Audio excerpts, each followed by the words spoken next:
Previously on When They Podcast. Satsuko, I'm not afraid of ghosts. Rika's like, I see a ghost by you every night. Satsuko's like, what? Keiichi starts making faces. She's like, stop it! The only other thing to say is that, like, at the very end, the bonus, which is where it kind of becomes clear that Rika. Well, okay, I say clear, but like there's a very good chance that she has like DID or like what's called like multiple personality disorder. I don't know how 7 or 8 can top this, and I don't even think they will.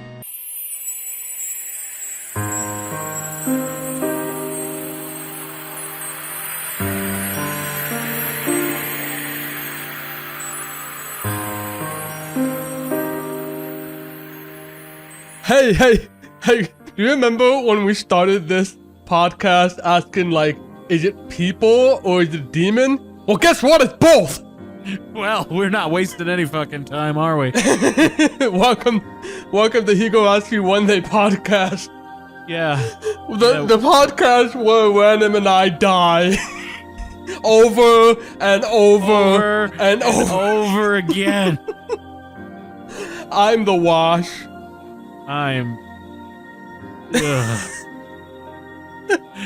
not even gonna introduce myself. I've been waiting so freaking long to tell this story. Random was going through Higurashi 4, sends me a DM and says, I knew it! Tomitake was a secret undercover agent from Tokyo, and I'm like, how did he figure it out? Wait, I said that in chapter 4? Yes! I'm like, holy shit! I'm like, how did you figure this out? And you're like, Akasaka has a camera. I knew it. I'm like, oh, okay. He doesn't mean that Tokyo. Okay.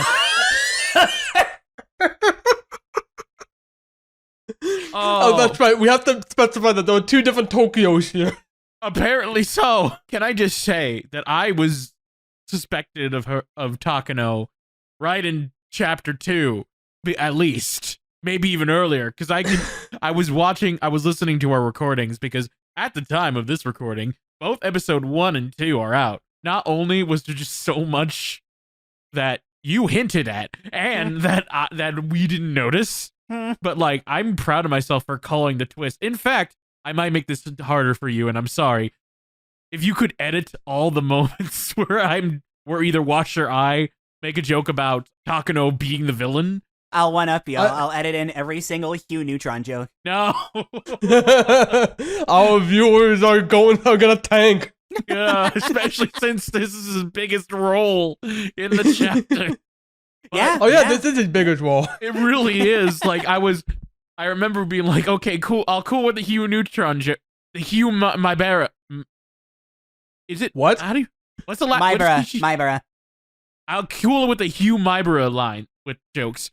And I'm just gonna say this now. When we're talking about the father, I'm gonna call him Hugh. He doesn't have a name. Let me at least give him this. I know he has a name. They just don't give. It's listed during like the credits for the Hinamizawa disaster. You see his name. Yeah, like, it is. I ain't about to remember that. I'm gonna call him Hugh.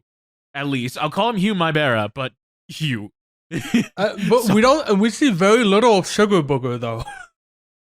All right, we're gonna stop. We stop. Okay. We'll just get the plot synopsis out of the way because A, we always do, but more importantly, like, there is not really that much we can say without like breaking the whole story apart. So I'll just keep it quick. Rika awakens. Your time loop theory has officially been confirmed. Rika is in a time loop because of Hanyu, otherwise known as Oyashiro-sama, and they're trying to find a way out. Everything seems pretty good at first, and then Satsuko tells Rika some bad news, and things happen from there. Just keep it simple. That's it. But because we really only have 1 book left for the original launch, I'm actually going, instead of guiding the conversation, because now you guys pretty much have all the answers, except for literally how does the book end. I'm gonna let you 2 take the conversations this time. I'm gonna be a part of it. But I'm not going to guide it. That's going to be your jobs. Rika's the witch, and the whole thing just turns into Homestuck, and like, oh god. I don't even know Homestuck, but sure. Oh boy. Yeah. Oh god, I just didn't realize what you meant with Hanyu. Oh my god, Hanyu. Yeah, we get introduced to her. At first, I thought she was cute, like legitimately. I would say like the first couple chapters she was fine for me. Oh, But we'll get to that later. Oh. Don't. Just don't. sorry, that was my impression of a seal. Yeah. Okay. It's unrelated to this whole conversation. Unrelated whatsoever. But yeah, we literally just like hear Rika. She's like 2 weeks away from the festival, right? 2 weeks away from her death. Shortest time so far. Yeah. Because every time she's been going back in time in the time loop, after her death, she's been getting less and less time to prepare. And she's like, oh shit, this isn't gonna work out. How can I really change fate? Rika with Hanyu, there's just this air of hopelessness from the start. They were feeling hopeless like several like time loops before. Yeah. By the sound of it, like she completely gave up and just started to. And there was only like a certain point into the book that she started to realize that all she's been doing is just kind of just sitting back as a spectator. But like now she's actually gonna take action. Yeah, with the help of Kichi, by the way. Cause With the help of good old my brother-son. yes. Oh my goodness. Oh, this was an incredible chapter for Keiichi. Holy Yeah. God! Oh, God. Or Holy do you want to talk about God. Keiichi now, or do you want to talk about him a little bit later? I want to bring up we could talk about him now, but there's so much to talk about throughout the story with him. Because he just goes all out. Like, he's not technically the main character of the story or the main focus, because it's technically Rika and maybe Hanyu. But the main focus is, but Kichi is the one who initiates the change. He's the one where Rika's like, you can't change fate. I'm gonna tell you what happens. Here's what happens. And Literally, a game of Pop-Up Pirate changed Rika's life forever. Yeah. literally, Yeah, I mean, how many people has that not applied to? I know. doubt very many. you just see Absolutely. pop up.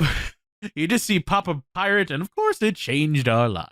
And not only that, we get to see familiar scenes that we've witnessed. Well, we witnessed it maybe once or twice or 3 times most.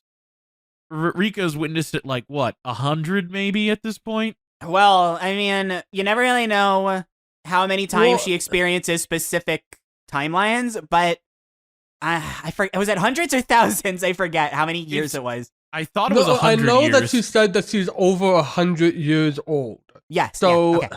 based on her age, it's probably like she's gone through this time loop like 10 times, a dozen times. It's Well, I mean, understand that it's like they talk a bit about loops that we haven't even seen.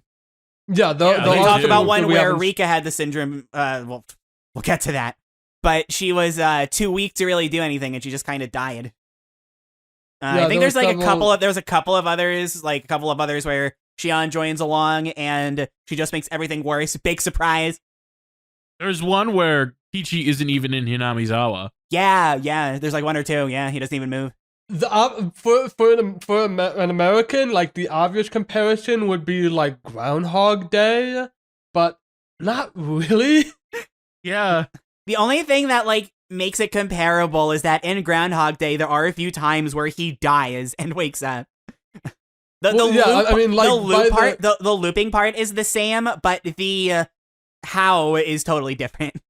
The psychological effect of the loop is very similar. Like Bill Murray by the end of all of this is effectively become a god, Yeah. much like Rika in this case. Like just Yeah. having There's to a certain go through someone so else, many- certain someone else who becomes a god too. It's okay. Sorry. Sorry, just kidding. Don't give random an aneurysm just yet. We gotta get to. We're getting there. But yeah, things actually start working out for Rika, because like everything that seems to be a problem seems to be punched in the face by fate, or fate is just fate being punched in the face by Kichi and all of Rika's friends, pretty much. By the power of believing. Yeah. By the power of believing, they can literally like change history. So now, like, Shion is taking care of Satoko, and now Akasaka has actually saved his wife before she fell down the stairs, and now they're like a happy couple with this child. Like, so much. So she just like plopped right in the middle of this. Not to mention, Kichi gave me on the doll. Finally! Oh, yes. Yeah. You have no idea how I was like, come on, do it. Do it. Yeah! What do you mean you're not gonna take it? Shut the fuck up. Yeah, pretty And much. everybody was like, come on, just take it. Everyone knew she wanted the doll. Literally Everyone everyone, knew. Once Keiichi said, here, take it, and she was like, oh no, he was like, I know you want this. Even a dunderhead like him could figure it out. It plays with the whole idea of like Kichi like remembered from last time, and it's Yes, this is a major thing that nobody fully remembers, but everyone feels it. The whole thing with the trying to save Satoko is driven by a vague memory, a memory that in this timeline doesn't exist. Yeah. Literally, people like confront him, and it's just like, but why are you so focused on this? You don't know Satoko that well. It's just I don't know. I guess I just feel it in my heart. And like Rika trying so hard to say like, do you remember? Like, Please, the last someone time, remember. You remembered something last time. maybe we can roll a 6 again. And I'm just like, and then Hanyu's like, oh, you can't do it. You can't. Stop, just give up. Just go drink your wine. I mean juice. Yeah. Just wait to die again. Just wait to die again, and then we'll get to do this again, and maybe it'll be fun next time. But just don't worry about it so much. Stop worrying. Stop worrying, because if you worry, I worry. Stop whining. Stop whining. Oh my god, I loved when Rika put Hanyu in her place. We're jumping far ahead. Yeah, so okay, how's this? Let's settle on something a bit more concrete. We need some guidance, do we want please. to talk about Keiichi, or do we want to talk about Hanyu? I think Random would rather talk about Casey first. Yes. Yes, please. All right, then let's start with Keiichi. What did we? I mean, I'm pretty sure we all think the same way about him here, but Oh yeah, he's a goddamn legend. yeah. He's a pro. I remember calling him a moron and an idiot. I will eat my words. You know what? You have proved me wrong, Mr. Ibera. And Ibera, whatever the fuck. You did damn good. Yeah. He is determined. He is the Wizard of Words. He's the Wizard of Words is that he's always been, but like now like things are actually in his control. I remember you telling me, Kirby, when the ball's in his court, it's in his court, and the first couple chapters was like, it's fine, but it's nothing spectacular. This is what you meant. Well, I mean, truth be told, like 6, but this too. Yeah. Yeah. Absolutely, one of the best parts of the story is when Shion is like, "That's it, I'm killing Teppei. Give me 1,500 seconds, and I'm coming up with a better idea than any of you losers, because it's Shion and nothing can be nice when she's around." And what I have to bring up before Keiichi is Areno's response. Bitch, you're weak. I can do it in 1,000. That's not the point.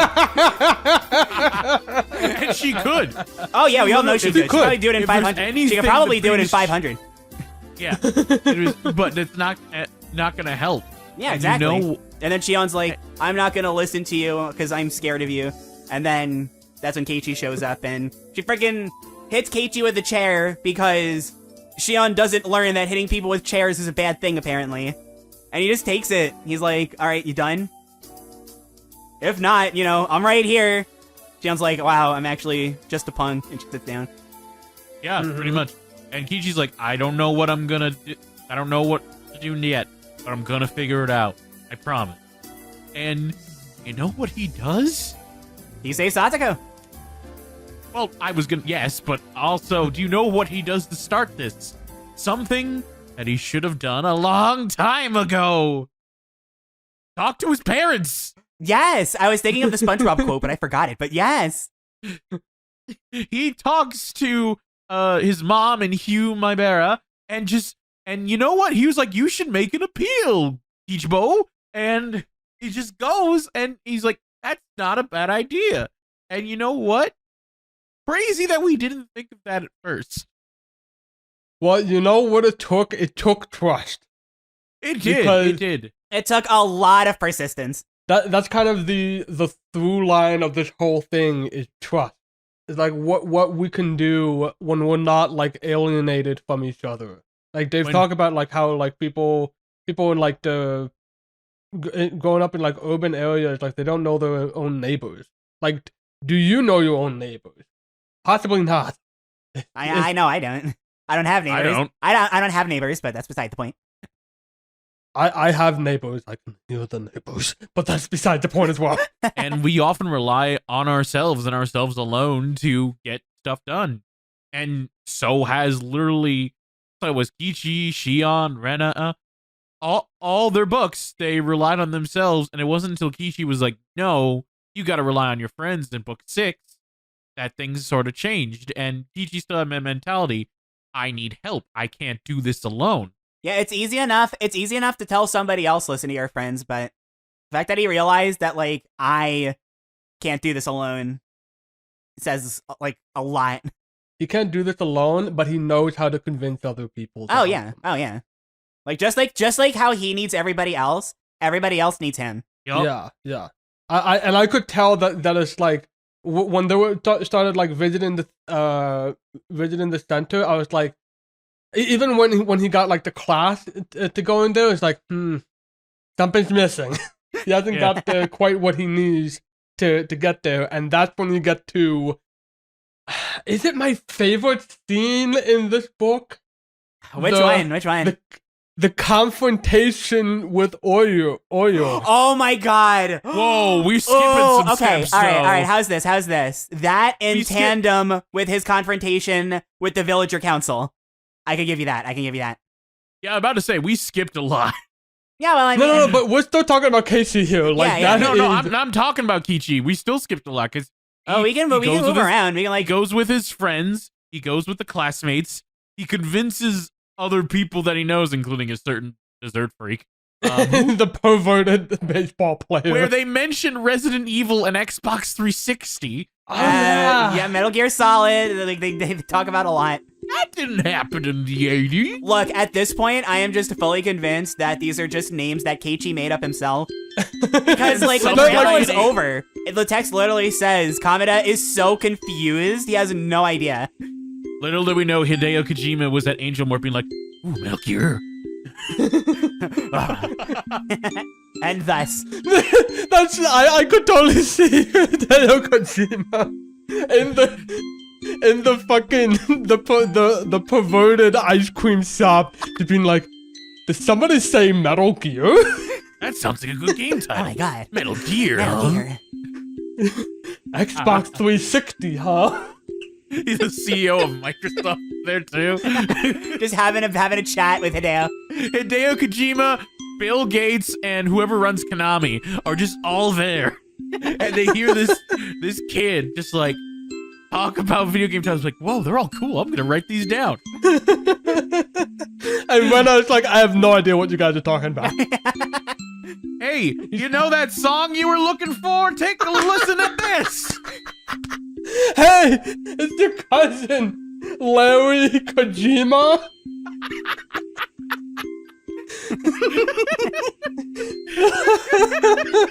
Okay, I saw the chance to get back the future reference. I took it. Okay, all right, but yeah, he gets everyone involved with the baseball team and Angel Mort and like some of the adults, Eri, Takano, and Tomatake. And they're all here, and they're like, that's still not enough. And he realizes that like he needs first he needs adults. Yeah. Yes. And second, he needs the people that are actually running the town. He needs the old people in town.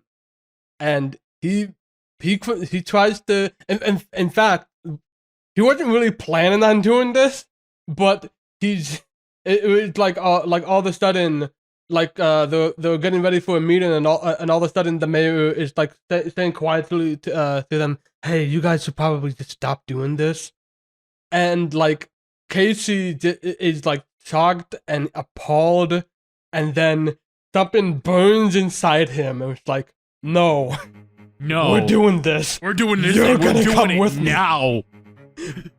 And he insults them, and but he still manages to rally them up, and then there's like, "Oh, this is great, but we still need to get the approval from that hag."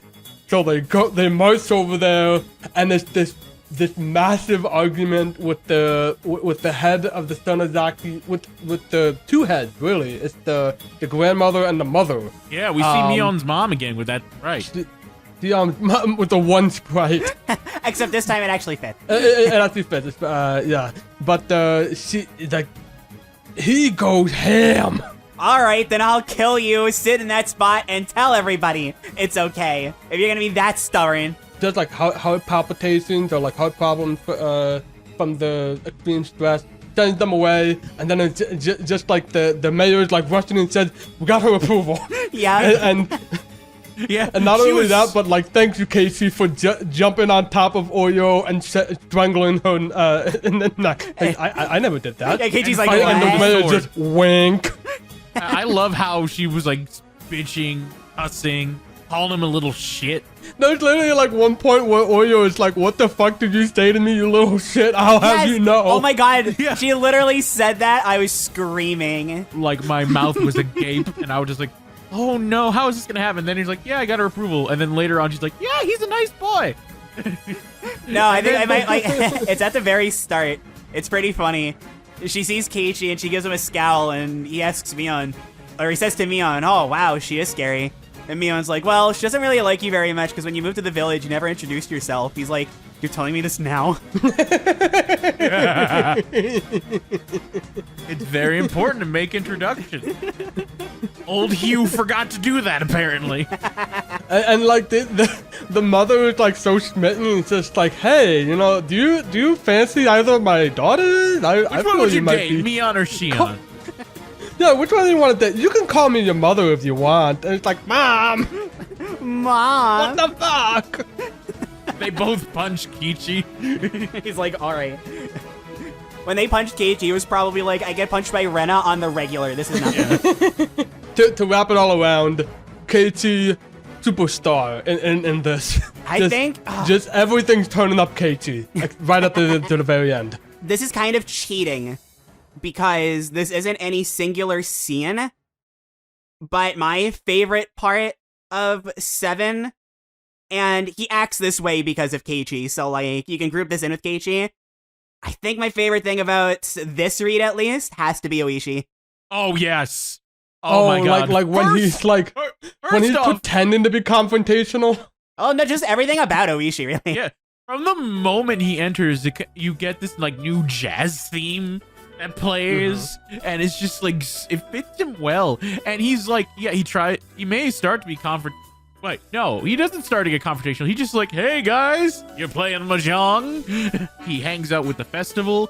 He warns / tests Kichi about, "Hey, I don't think you should do this anymore, because you are starting to cause some trouble." And then Kichi's like, "Oh god, what if that's true?" And then he's like, "Wait a minute, no, I'm gonna keep doing this. I have to do this." Yeah, and then when he says that, Oishi responds with, "Oh, good." Oh, good. I want to make sure you're ready for this, okay? Yeah, and honestly, this is the most friendly, like, the two have been. Like, they tolerate each other in 6 to the point where it's like, "Barbara-san! Go!" Yeah, at the end, yeah. But they're actually, like, he looks up to Uichi at this point. Yeah, no, they're actually on, like, genuinely friendly terms. Yeah. Yeah. He even helps him learn how to do that card trick. Yeah. He taught him how to do the card trick. He gave him like a special treatment when the child consultation center called up to try to break up the protest, and he just And he's doing like this sort of winking, nodding, like, hey, you better get out of here, if you know what I mean. And he just goes back to the car and just kind of chilling out. Yeah. Yeah, just he stalling. says they're gonna leave, totally. Oh, I love so much, like, best Oishi quote, like, ever. When they run outside, everyone's like, how's Satoko? She asked for help, but her uncle's gonna beat her. We gotta run there quick. And Oishi's just like, don't worry, we got people there. He didn't even have time to lay a finger on her. Anyway, could you break up the mob? I don't want any trouble. Have a nice day. Bye. It's so... And what makes it, like, 10,000 times better, it's Oishi. Like, the Oishi voice. Like, I love him here. It's nice to have that on your side. Yeah, for once. He got a call from his boss. Says, stalling? I'm not stalling anything. You think I am stalling? Nah. Oh my god. Oh god. It's just, yeah, he was one of the best parts of this book. Like, every time I saw him on screen, it was just a joy, which is great because in the past it was all fear. But now it was just... Like, we see him and we're like, oh, air-conditioned car stuff. Laugh. Oishi laugh. Oishi memes. Haha, great. But in the story, it's actually like, oh my god, why are you here? Please leave. Like, stay. We want to make more jokes about you, but leave.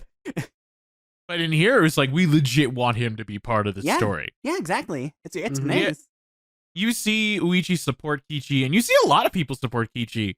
Like you said, he convinces everyone. You see, of course, like, the two boys who's been supporting him since book 2. You see Eri, you see Takano and Tomatake, and you see his dad, who is actually playing an active role in the village now. And he's like, I'm proud. And there's one point where he's like, where Kichi says something offensive to the elder. He's like, I should tell your father about this. And he's like, well, he's a man now. He can do what he wants. I like when Kichi's done yelling at all the old people, and he's like, sorry I said such mean things, and they were like, it's okay. Sorry. Oh, he punches the elders. Yeah, he punches... No, this is one of the best parts, and it's not Rena bias. Kichi punches the elder, someone walks up to Kichi, punches him, Rena walks up all cute and happy, decks him in the face. Hey, if one person punches, 2 people get a punch back. So Rena's punches have to hurt. Oh, they do, I imagine. And it just all works out, and to the point where you were rooting for them to finally just do something about Satoko, to the point where, because they're not doing anything, and even the manager is so stubborn, to the point where he's like, what? They're just a town. What the hell are they gonna do? And then like the people that have been there for a while are like, you're new here, huh? And literally when he called panicking, he's like, I told you this would happen. Like, I literally told you. Hangs up the phone and tells Oreo, like, I'm so sorry about this loser. You see, he does become the local town hero where everyone knows his name, and not just because he's new in town. Everyone respects him. Everyone wants him. Even before all that, they ask him to be part of the auction. Yeah. We never see the auction. I was so ready to see the auction. It literally just is a flashback. It's just like, here's what happened at the auction. So what you're saying is you wanted Higurashi 7 to be even longer. No. I wanted it to end in hunky-dory land, okay? I'm just saying. Well, we'll get there. We'll get there. And Listen, unfortunately, someone didn't believe hard enough. It almost ended in hunky-dory land if you just ignore the last, 3 chapters. I think we should talk about a certain part of the story near the end, maybe, with relation to a certain character. So I think I'm done. I'm trying to look back to see if there's anything else about Kichi, but he's just grown. He's grown so much, protagonist, and I see why he's one of the greatest now. Oh yeah, as far back as the first episode, I just remember being like, I love this guy. And I mean, even just looking at what we see in the first book as a protag, as a character, he's good, but as a protag, it's like, wow, perfect pick. And then the longer the story goes on, the more it's just, Higurashi 2, you get to see a more trusting side of him. Higurashi 3, you get to see a more aggressive one. Higurashi 6, you finally get, Higurashi 5, you actually get to see him from somebody else's perspective. Higurashi 6, you get to see him finally putting his talents to good use. 7, it actually goes somewhere. It's like Random said, it's this long evolution of Keiichi he's getting better and better. Higurashi, this story needs Keiichi. It's weird that we call it like an evolution when he's starting over each time. No, but it makes it, even though the stories are repeats, they are necessary. It's proven that each character, at least the main ones, retains some knowledge and some experience from their past life, even if it's subconscious. So it's even no matter how sad one was, or 2 or 3, they were all necessary in order to get to what 7 was like. Yep. If they didn't learn, otherwise we just get repeat. And I mean, like, we say this under the context of Keiichi, and absolutely right. But in this story, even before Keiichi does his big thing with Satoko, he has that little moment that I really liked where he went to eat one of Neon's lunches, and he's like, someone makes a joke about there being a needle inside, and he's like, why am I nervous? Why can't I eat this? And Rika confronts him about it, and he's like, it's stupid, don't worry. And she's like, no, actually, like, it's fine. I'm not gonna laugh at you. This is serious. You can tell me about it. And he finally does bite into it, and he's like, I don't know why I have to tell Neon this is delicious, but this is delicious. And it's like, oh. But even ignoring, like, everything that Keiichi does, Rena talks with her father and stops Rina from taking all of his money before she has to kill everybody.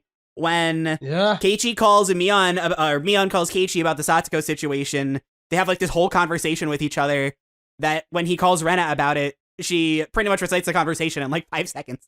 But, like, Rena is, like, Keiichi actually describes this himself, and it's something that I really like. Keiichi is, like, the front and center. He's, like, this burning red fire that everybody's drawn to, but it's the blue flame behind him that's Rena that really kind of gives him what he needs. Yup. Yeah. Like, if Keiichi is the one front and center doing everything, Rena's the one behind the scenes that's kind of helping it be possible. Yup.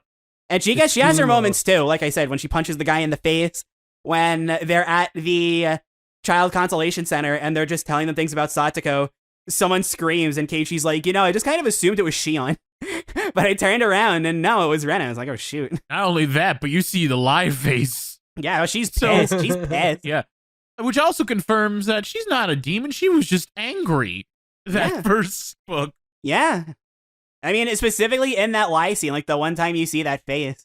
And Wash actually got this perfect in our episode 4 discussion. It's not that, like, she was this demonic, possessed being or whatever. She was just hurt that Keiichi was saying the things that he was saying to her. Yeah. Uh-huh. And it's like, oh, I'm sad now. Is there anything else we want to say about Rena since we are on this conversation? Like, it's not even like a favorite because my favorite bits are Irishi. But like a personal, like, moment later on that just, like, I always like freak out. I'm like, yeah, when a certain somebody is holding Rena at gunpoint, everybody else's response is to be like scared and afraid and angry. Totally normal things to do in that situation. But with Rena, her response is just laugh at her. She just laughs at her face. I love it. I love it so much. Rena, like, go off on her, queen. Go off. Rena's grown a lot too. Like, she's no longer the girl who gets shy whenever Keiichi would, like, say something even remotely flirty to her. She has grown so much. Yeah, I mean, the thing with Rena is that, like, she still is, but that's just because it's like that's what she wants to be. She wants to keep living having these moments, these memories with her friends. It's just hidden underneath is like, oh shoot, a lot of trauma. Yeah, but like we said, just suddenly there's this vague feeling, this vague dream of a different life if she decided not to trust her friends. Yep. They're saying, like, multiple times, just like there's so much more that we can, like, accomplish together, and like actually brainstorm together. Do you hear that, Shion? We just have to think. Let's first think. Don't let your passions get the best of you again. Again. Shion contributes nothing. She actively makes everything worse. Yeah, I don't think that's fully true. I think that's fully true. I will say her heart is in the right place with Satoko. No, it isn't. It's literally for Satoshi. She could barely care less. She could barely care less about Satoko. She's better than Teppei. Look, like... Random. Look, I'm on your side, and that's a terrible argument. Okay, fine. At least she's not, like, doing what she did in book 5. It's very, very similar, actually. The difference is that there is somebody to control her. That's, like, literally the only difference. Did she, like, go through the academy this time? Yeah, somebody brings up that it's like, oh, she wasn't always with us, but she recently joined to look after Satoko. She's a main cast member now. Yeah, kind of. It's so weird because you just see her. I'm just happy she's not killing anybody. She as much as she wants to. Oh, she wants to. Trust me. She freaking when they're in the classroom brainstorming ideas, she owns off in the corner like, I could be killing him right now. And I'm like, shut the fuck up. No, we're not talking about Hanyu yet. Oh wait. I was about to say she's not my least favorite of the main group anymore. Well, all right. So, okay, here is the Higurashi Dilemma. We can put off talking about her a little bit longer by talking about Satoko and Teppei. Yeah, so we got a rerun of rerun of book 3. A much shorter and more hopeful, granted. Oh my god. Much shorter, much more hopeful. But we also get this we get the like vivid descriptions of his abuse towards her and also his thoughts towards her. Oh my god. So I remember last time 4 books ago at this point. I wasn't like, oh, Teppei's a great person. Like, nobody likes him. He's like scum of the earth. But I defended like the writing as like, it was necessary. It was really well done. Blah, blah, blah. I think there is such a thing as so good it's bad. And that's definitely what this falls under. Like, this is accurate. It fits the character. He's horrible. This is exactly what he would be doing. You need this. Well, you don't need the insight to Satoko's home life, but it's like, to get to the point of what he's trying to say, like, this really helps, but it way too much. Oh my god. Especially like I'll just straight up say the sexual thoughts that he has. Oh yeah. I was like, no. I mean, the author was like, we want you to hate Teppei just as much as the characters do. Actually, I was already there, man. Actually, fun fact, that was written, this is like all but confirmed, like directly. That was written as a response to a lot of people that were reading book 3 and thought that Teppei was sexually abusing her. And I remember Wash actually had this, like, that statement. I remember you saying something along the lines of, I think he sexually abused her, which is, like, horrible. So he wrote that line as to say, no, he isn't, but he's still scum and disgusting. Wasn't there something in one of the bonuses where, like, you see, like, the horrified Satoko in the background with all these statistics? Yeah, the statistics are the false reports that she's claimed over time. But the fact that she's there looking like that could give you that implication. So it's just a lot of like confusion. So that's pretty much why he wrote again. Like, it's so good it's bad. That's the way I'm gonna say it. And I will say, at least his interactions with Satoko, they're just tips at the end. Yeah, the main story is just like focusing to get the worst Satoko out of there. The worst that the main story gets, and it's much less vivid than book 3, was when Satoko shows up to the school and they're talking to her. Probably the saddest part of the whole story is when Keiichi goes to pet her head and she doesn't, like, flinch. So he's like, okay, I think I can pet her, and he starts rubbing her head and she just loses it. Yeah, she loses it when the principal comes in. Yeah. And that's where everybody realizes this is bad. This is actually terrible. It's not too late, but it may as well be at this point. And this is something that is like, maybe I just don't know the Japanese law on this, but I feel like that should count as evidence. Yeah. Like, there are multiple witnesses, adult witnesses as well, with her screaming about, like, her uncle. That feels like that to be evidence of abuse. But there's not a single, and not only that, but, like, Rika witnessed, like, when she first walked to that house, she witnesses Satoko with bruises. That should also be evident. Here's the problem, but everybody who's directly involved is saying, Teppei saying, oh, she fell downstairs. Satsuko saying, oh, I fell downstairs. As far as the freak out in the classroom, Satsuko comes up with something, I just don't remember what it was. The problem is that not only is this a case where she is a victim, but just in their view, the quote-unquote victim has lied multiple times about multiple people, but both of the parties present are specifically saying, no, this is fine.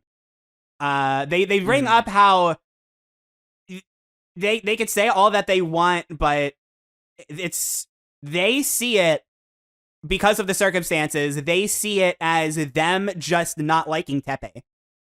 Has nothing to do with what Teppei is actually doing. When they go to see Teppei from their perspective, he's fine. On edge, like he's on ice, but he's fine. Satoko confirms that because God trauma, like holy crap. But she backs that claim up. So that's kind of what the thing is. I mean, it's not good, but no. And not only that, but I feel like they're just really bad at their job because they don't, like, they first visit and they says like, are you feeling any abuse? And I forget it was like Teppei or Sat, I forget who like said it, but like when they asked her, Teppei was right next to him. That is like abuse mitigation 101 is you separate the parties and you talk to them one-on-one. You don't talk to them while the abuser is right, the accused abuser is right there. And if there's a slip of any sort of slip of the tongue that gives it away, then shit's gonna go bad for her. Like, and not only did it happen then, but it happened again at the phone call. Like, it took Rika, the child, to be like, he's right there, isn't he? But the child consultation, and I realize now that, like, with Ryukishi at the end saying, like, I made the consultation center look really bad, yeah. and that was... and they look really bad in this. They really do. They're just not doing their job well. The town rallies together, and they get the influential Sonozaki family in to put the toe on the waist on the scale and get everything in their favor. And God, what that chapter 10, I think it was, like that whole thing with like actually getting Satoko to just admit it. And we didn't get to talk about Rika. Rika is. I love this part of the chapter, like, wholeheartedly. Like, I'm not even gonna hide. This is, like, up there with 6 in terms of how much I love it. But Rika is more than just this. So we haven't talked about Rika yet. Yeah. But I will say that this moment, since it's related to Satoko, like, the moment of, like, Rika being, like, flat honest with her adult voice, her world-weary voice, saying, like, you're not brave.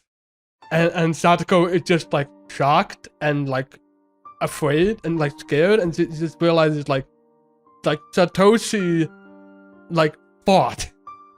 You're not fighting. It hurts to hear so much. I know. But she's not wrong. It's what Satoko needs to hear. Exactly. It's God damn, that's so good. What I love before that, and it's like, as if he can't get any better, the Child Consolation Center is talking to her, and then, Keiichi doesn't force himself on, but, he's like, put me on. They give him the phone, and Keiichi, like, Rika told Satsuko what she needed to hear, but all Keiichi could think was, we have to tell her how many people care about her. We have hundreds of people outside. We're with the Child Consolation Center. We got the Sonozakis who hate your guts back with you. The club is here. The class is here. We're all fighting for you, Satsuko. I love him. It's powerful, but like from her perspective, and this is something I can totally get, like from her perspective, and she says this multiple times. Oh yeah. I don't deserve this. Stop it. And that hurts. Yeah. Oh my god. It hurts. That hurts. Yeah. But like when you're in that depressed mode, you don't want help. Yeah.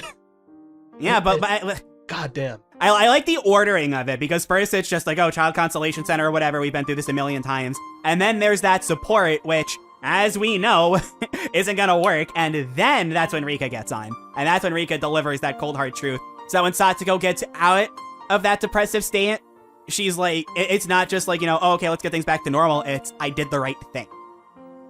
Mm-hmm. I love when they get there and they see Satsuko and she looks at Rika and she's like, I did it. I did it. Nini would be proud of me. Yeah, and it's like not only that, but like she finally confesses on the phone right in front of. Oh my, Pepe. yeah, when she screams. She's screaming, and then immediately the cops are already there. Yeah. She's like, what the fuck? Yeah, that's when Oishi's like, God break for up the Oishi. crowd. Break up the crowd, okay? She's fine. Thanks, bye. Yeah, like Oishi's just like, I don't know how that happened. Anyway, just get all these people out of here. Although another good Oishi moment is when they get to Satsuko's house, he's there too. And he actually just, like, straight up says, I'm sorry, we couldn't do anything. Like, no jokes, no news, nah-ha-has, no air-conditioned cars. Just, I'm sorry. It's a tragic, there's a lot of tragedy in this chapter, but it was funny when it was just like the Yakuza come in, and he's like, I'm not intimidated by the Yakuza. Hello, I'm the Sonozaki attorney. If there's anything worse than Yakuza, it's lawyers. It's lawyers.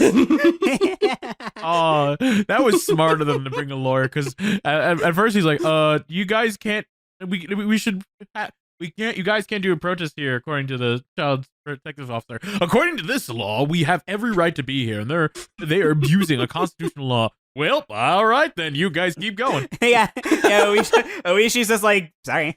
No, Oishi literally says, well, why didn't you just say so? Good luck. If he was really against it, he would have tried to fight it. And because he has fought stuff like that in the past. Yeah. But now he's just like, he doesn't want to fight this. Yeah, not only is he like, Keiichi's my mahjong buddy, he's doing the right thing, but also he's like, damn, this kid got the freaking grandma on his side. I'm like, I want to see where this goes. It's like she got the Oyo is so on his side that that the Miyanshina's mom is like, are you still mad at me for not having boys? Yeah. So that's as far as I can say for Satsuko. Do either of you have anything more? There's a very, like, big person who doesn't like how Satsuko was written in, well, not so much how Satsuko was written, but more like her circumstances and such. Who doesn't really like it? Do you know who? Is it Ryukishi? It is Ryukishi. He says his biggest problem with the original story was that Satsuko was just an object to be saved. Like, Mion, Shion, Rena, Keiichi, Reika, they all have, like, these big moments, but Satsuko's development is literally save me. And that's the way that he kind of looks back at it. And I don't, like, fully agree with him, but I kind of agree with him, if that makes any sense. Yeah, I kind of agree with him, too. I mean, like, I love what he did. I love what he did with her. It just really sucks that it's, like, that's what it turned into. She's playing victim. I mean, she is the victim. Oh, yeah. But this is just someone without much agency in the story. Yeah. And it really only took until chapter 10 when Rika gives that call. It had to be Rika. It had to be. Yes. If that speech came out of Keiichi, I wouldn't have bought it. Oh, absolutely. Exactly. Absolutely. Like, I love Keiichi, but, like, the speech that he gave was a good Keiichi speech, and the speech that Rika gave was a good Rika speech. Yeah. they both have their own specific tone where their words work well for them. They can't pretend to be anybody else. Exactly, yeah. And they had like different goals too. That's the major thing. Like Rika, like for Rika, it's like if this doesn't go well, then like this timeline is over for me. Like I don't want to go on without you. Are we starting to talk about Rika now? She literally says that like the worst timelines, even worse than the ones where Keiichi doesn't show up, are the ones where Teppei shows up. Those are just the worst. You never want Teppei in the story, right? But it's a good way to bring him in is that it's like, oh, this is literally the best of the best. We're gonna make this stop working by bringing in the worst of the worst, which is literally just Teppei. He is that bad. Right up to him, this story is what I would call everything's coming up Rika. Just great luck after great luck after great luck. And then Teppei comes in. I was waiting for the moment. And so was Rika. And so was Hanyu. Do we want to talk about Rika or do we want to talk about Mion and Xion since we didn't really bring her up much? Thing is, you're saying that like Xion didn't have much for this, but did Mion? Not really. And Mion, kind of the sad thing that kind of Mion falls into. Like, I mean, I love Mion. I think she's a great character. But the sad role that Mion always kind of becomes is either support or the leader. When it's happy fun times and she can just be herself, it's fine. But when things start getting more serious, she always falls into one of those two things. And she's stuck in that role here because her grandma hates, quote unquote, hates the Hojos so much. She can't really do much except be like, oh, I want to help my friend. Like, I literally can't tell them who I am or else things are going to fall apart. Yeah, because I will say Mion kind of takes the back seat. Like, you can even argue Xion has a bit more of an impact. Oh, Xion has a big impact. The impact of almost ruining everything. Yeah. Multiple times. But that's still impact. I need to clarify. I do need to clarify. I love Xion. It's just like, I love her in the way that, like, she's problematic and things would be better if she wasn't here. Like, we love a daughter, okay? Yeah, like how I love a character that we'll be talking about later. Like, as soon as Mion got the doll, she's good for the rest of the story. Yeah, quite frankly. The big moment that I remember is when Mayor Kimiyoshi pulls Chie and Mion aside to tell Keiichi to knock it off. And Keiichi's like, why? And then Mion just kind of explains, like, the whole situation. And even then, I remember that scene more because Keiichi's like, hey, Rena, do you think that's complete and total, utter bullcrap? And she's like, yeah. So you and me are going to go in there together and give those old people what for? And Rena's like, yeah. I remember it because of Keiichi and Rena, not because of Mion. Yeah. I hate to say it, there's not much to say about Mion in this one. Like, even 6, when she didn't have, like, too much to do, she's still the one who, like, moved around the bodies. She was still super, like, you guys are my friends, I'm here for you. She's the one who told Keiichi, like, hey, friends don't have to tell each other literally everything. She was kind of, like, wise in a way, but still goofy old Mion. Like, she's still the one who will tell Keiichi, nice crotch. Oh, yeah. Like there's literally, like, a line where it's just, like, stop only, like, getting along when you have something perverted to say. That's true.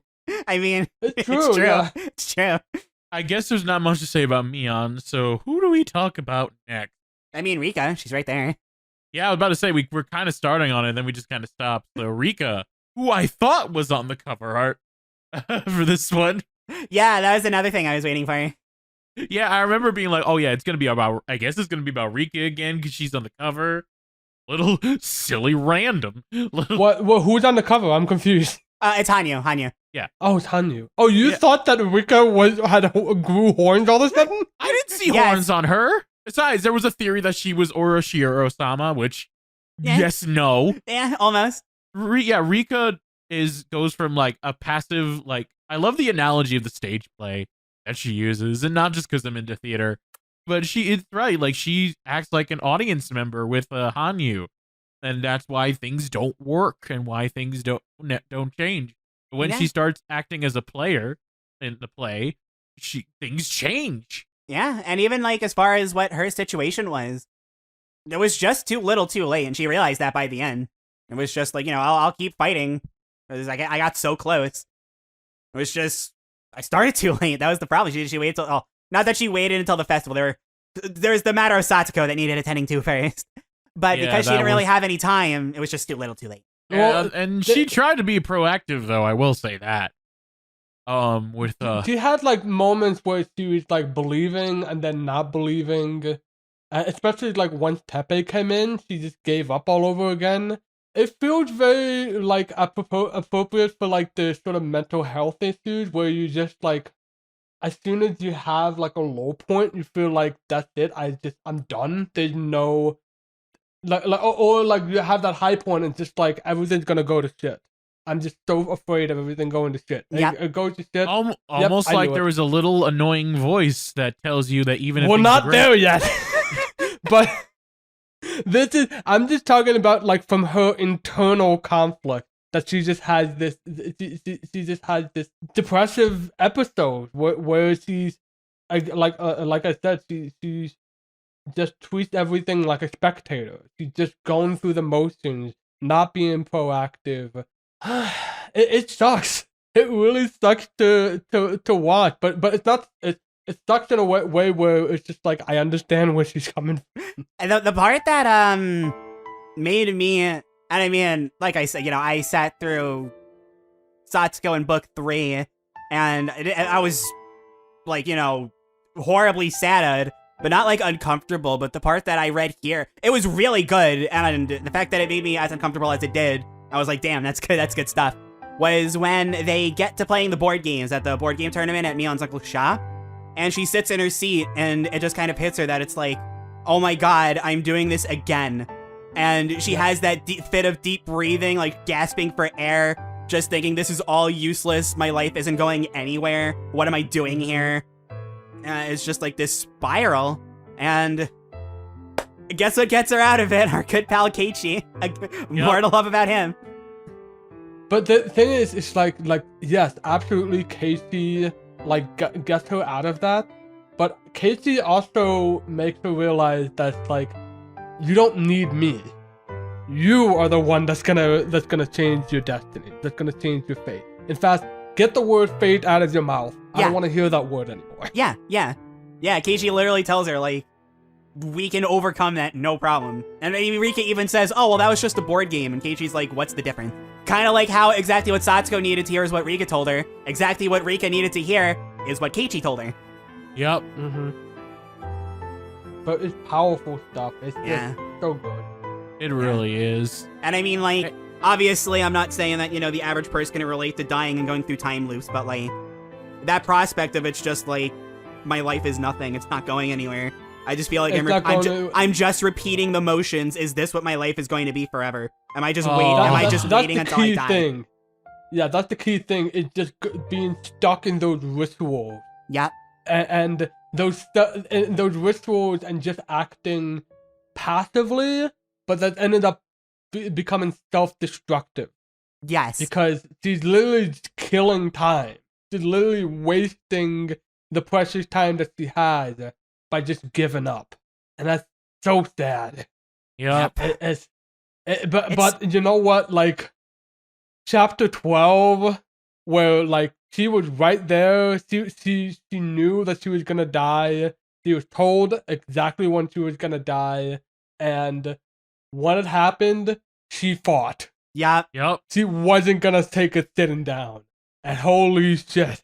I know the way that it was presented to you couldn't really tell. But when Keiichi is thinking about whether or not to give the doll to Mion and Rika interferes, you can pick which answer you're going to choose. When Satsuko is saying, run, Rika, and she's like, do I run and survive or leave Satsuko behind or help her out? You don't get to pick. Like, you literally can't pick. Before you get the chance, Rika will say, no, I'm not leaving Satsuko behind. Oh, that's awesome. It's so, awesome. I love it so much. That's so great. That's when Keiichi and Rena come in and just start beating the crap out of everybody. I have to say, Rika gets shaken up by Keiichi in the best way possible, and she now knows that what she needs to do for the next book. Hopefully. Oh, hopefully she knows. Please. Or if not, then please, the other person, listen, let her know. All right, okay. We're far enough in. I'm sorry to break it to you, but Higurashi 8 is about Oishi and his buddy cop going on a buddy cop road trip together. Yay! Yeah, I would love that, honest to God. Could you actually imagine, though, if it's like 7 books of this, then book 8 is just like, nah, air-conditioned car journeys together. And Akasaka's like, yeah. Let's go get those criminals. Oh, yeah, Akasaka's in this, too. He's here. Yeah, Oh, yeah, that's right. We get a Sprite. we do get a sprite of him. And he It's looks not so a- generic and ugly. I wouldn't say ugly, but at least we get to see, I can't. it's not like we get his sprite, like, I don't know, chapter 11, where we just meet this random guy that we don't know, but we'll get to that. What I want to talk about with him is that nose. Like, what a nose. Oh, my God. What a nose. I feel sorry for people who actually have this kind of nose because you're just born with that. But also, this is a fiction, and we really need to telegraph how evil this guy is. So let's give him the crooked smile, the Wait, crooked are we talking nose. about Akasaka? No, No! we're talking about Oh, yeah, that nose. Oh, yeah. that nose. Random, I told you, the Akasaka generic. You couldn't tell. Anyway. How do we make this guy evil? We'll give him a crow nose, pointy ears, a weird, like, mullet haircut, angry eyes, a smile, and, you know, a suit. Like, it looks like he's, like, in a zoo. And not only that, but he'll say, you can trust me, don't call the police. Well, okay, let's get to... Okay, either we get to Hanyu, or we keep stalling and get to the holy shit Tomatake, the trio, really, of Tomatake, Takano, and Coach. I forgot his name. Shit. How about, okay, let's, if you're watching the podcast episode, you're this far in, you've read 7 already, so let's save Takano for later, but we can lump Irie and Tomatake together. Yeah, I was about to say, we're saving Takano for later. Sure. But yeah, Takano isn't a full-time photographer. Tomatake? Tomatake. Fuck. Tomatake. Edit that out. Cut. Edit that. No. Tomatake isn't a full-time photographer. Yeah. Congratulations, Random. You were right. I cannot believe, to this day, I cannot believe. I know you sent that to me with an entirely different meaning behind it, but the fear I felt in that moment was unparalleled. Oh god, that's when I thought he was Akasaka. I was rattling because you didn't answer me like immediately. I mean, it only took you like a minute, but it wasn't like a second. So I'm like, how? I responded to you. I'm like, what makes you say that? Like, all I could think to say. Because I needed to know what your thought process was there. Because you're right. And then we recorded the episode and you're like, oh, I was wrong. And I was like, you sure were? But yeah, he just does the budget. And also he had sex with Takano. Yeah, they went a little. When she's talking to him at the end, and he's like, "Ooh, I'm getting lucky." Ooh. I want to talk about that scene so badly, but we'll get there. Later. But right before then, like the literally when I saw that sprite where they're in the meeting, I saw that sprite, and it's like, oh god, he's recycling faces. That's clearly Tomatake. Why you put him in front of at the face of this random guy? It took me way too long to realize what was happening. It was Xion all over again when I first saw Xion. And yet somehow this one was even more out of nowhere. Yeah, he's not a full-time photographer. He comes by there as part of this project. Because turns out, remember when Rena was talking about how weird it was that the hospital is like way bigger than this town really needs? Well, funny story. It's like they have like multiple layers, I think it was, but they talk about like, because at the very end they talk about having to like bore down and flood any evidence of certain parts within the Erie Institute.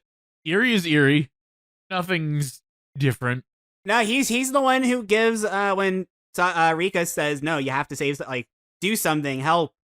That's why, because Takano is saying no.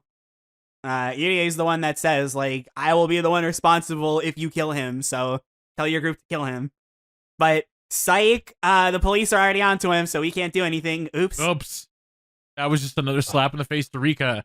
And like, hey, there's a group that Takano works with? That's kind of weird. I'm sure that won't have any impact at all to the story. But anyway, I like, which, there's Higurashi 3 that's, like, resting in the back of my mind that it's like, oh, wait, is this uncomfortable? But then I remember, no, he just wrote EDA very poorly in Higurashi 3, and, like, this is just funny. But when they're at the town hall and EDA is like, Teppei is a terrible man. And I think it was Rika that's like, well, what's so different about, that and you wanting Satsuko to be your maid? And he's like, excuse you, the maid that I desire is simply out of a love for the craft and an appreciation for this style that began back in this era. And they're like, all right, anyway. That felt like Ryukishi himself not knowing how to answer that question. I mean, the answer that I come up with is pretty much just that it's like, it's EDA, it's EDA messing around. That's like what we know. It's just the problem is that we've read Higurashi 3 when he was actually like a creep who's like, ew. If that didn't happen, it was just like, oh, I love maid outfits and I would love to see your dress, whatever. It would be like, oh, ha ha. Everyone's like, well, ignore him and it would be fine. But we read if 3. he was just like, oh, she would look adorable in a maid outfit. Like, yeah, in the beginning when Satsuko's like, oh, we could see her belly when she naps, and he's like, oh, that's cute. Like, yeah, I don't know, like, you know how many people love seeing little bellies? Like, it's cute, yeah. There's nothing weird about that. It's literally just Higurashi 3. Other than that, he does get more serious. He tells someone to kill. Yeah. And then when Takano's like, yeah, it's not gonna work out, and EDA's like, come on, can't it work out? And Rika's like, neither of you really care. That was the one part where it's like, I know it's because of her state of mind, but you can't tell EDA that he doesn't care. He literally just said he'll take responsibility for murder. You can't tell him this. You're gonna kill yourself. You're gonna burn in a fire. Yeah, that moment was like, oh shit. Yeah, that's when it's like, okay, I get it. It's just because of you're really upset. Yeah. And other than that, they're just other people who support Kichi during the fight. Like, Ire is one of the 3 representatives. Yeah. When they get like a bunch of people. Because they need an adult. Yeah. Oh, I love.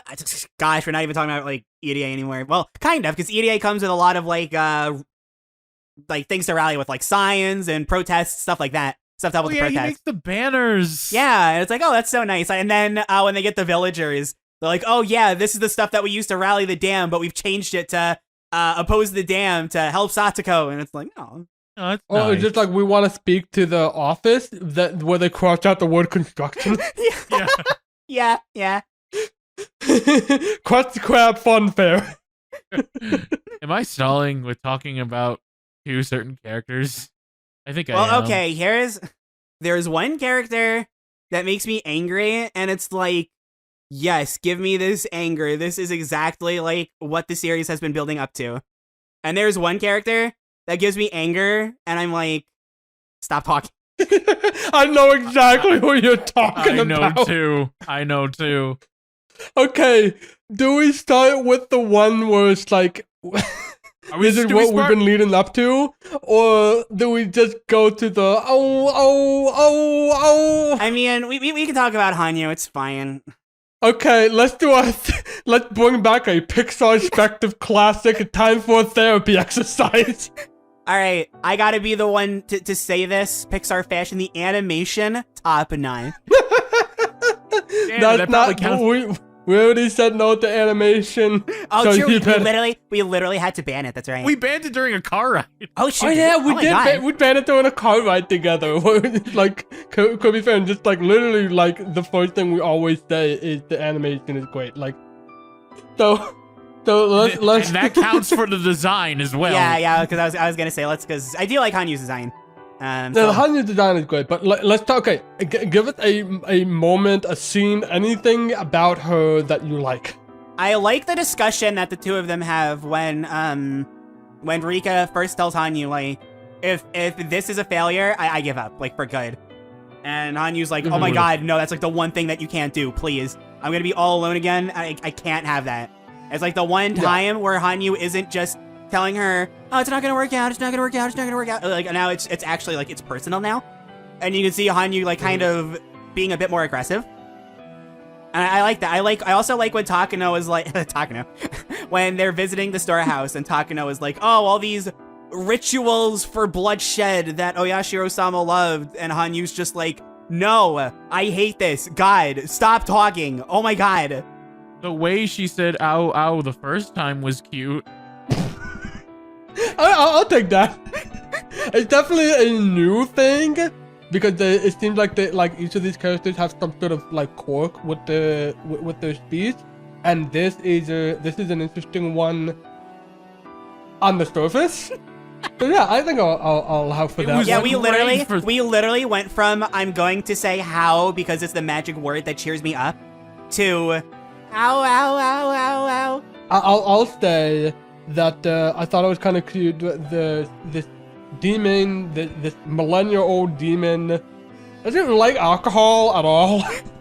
He's like way happier when Rika drinks juice. And eats sweets. Nice. Any sweets, yeah. And sweet, yes. It's very important that this perpetually young girl is satisfied in the most superficial way. There we go. We each got a positive. Random, yours was a stretch. I really couldn't think of anything else. Like, when I first went through Higurashi, like, I was really thinking, like, okay, at least, like, when 7 happened, I was like, okay. Because I love Higurashi for, I don't want to say, like, down to earth, because a lot of crazy stuff happens, but grounded. It's very grounded. And Hanyu being here, like, completely destroys that, but I'm like, I don't mind it for, like, her existence, I don't mind, because it's like the big thing that happens with her is the one thing that you can't explain with grounded logic, and that's the time loop. Yeah. So it's like, okay, her being here as like a time loop and a voice in Rika's head to keep her company because she's been through this for so long, that's fine. And then we find out that Hanyu is the one with the footsteps and all these time loops later, and she's still doing it. She hasn't realized that it's driving people even further down the insanity. And it's like, yep. It's so dumb. It's so dumb. If it was something that's like earlier on in the loops it happened, but then it stopped, that would actually be pretty cool. But Higurashi 6 is the one that happens right before this, and Rena sees her. So she's still doing it. It's funny that we have like Rika who has aged decades through this time loop. And then you still have this brat. I'm gonna call her a brat. Yeah, no, go off. Go off, please. I will listen. She's just so bratty. She's just perpetually 12 years old the entire way through. And imagine when you're 100, you're sick of this shit. Oh, and Rika is very sick of it. We're all sick of it by the end. If I took a shot, every time I heard ow, I would die. I'd be dead. That's how many... I would have died and been in a time loop 12 times. You would have died if you just did the shots for chapter 12. Oh, God. I will be the one to say, Hanyu has a lot of fans. I'm sorry to you guys, but none of us like her. No. No. I can see why she has fans. I can, because she's adorable. She's adorable. She's cute. It's kind of sad that like she's been lonely in this time loop, and like Rika is losing it, and she's gonna be losing her only friend. To which I say, what a self-centered little brat. Because again, Yashiro-sama, everybody. And it's even forcing it to the end, but it even gets to the point where she's the only one who doesn't believe. So technically, the reason that this perfect scenario fucked up was, and this could be gaslighting her a bit, but also it was fucked up because she didn't believe hard enough. And to be fair, she probably kept she kept bringing everybody else down, or at least Rika down. But she would have brought everyone else down if she could. She brought everybody else down with the footsteps and the pounding and the I'm sorry is. Yep.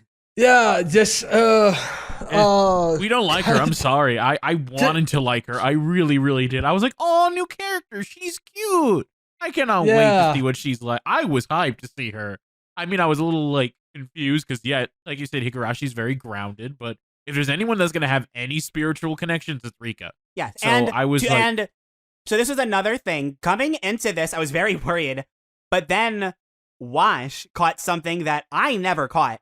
The tip in book 3 at the very end, the one that literally explains that there is the alternate translation of Oyashiro-sama, that's the 8th child or something. And if there's 8 girls in succession, the 8th one will be the reincarnation. There is that thing that's floating around at the villagers, the religious ones. And I remember Wash bringing that up, and I'm just like, okay, one, how did I miss this? But also, like, oh, okay, no, between everything, like, I can buy Hanyu being here.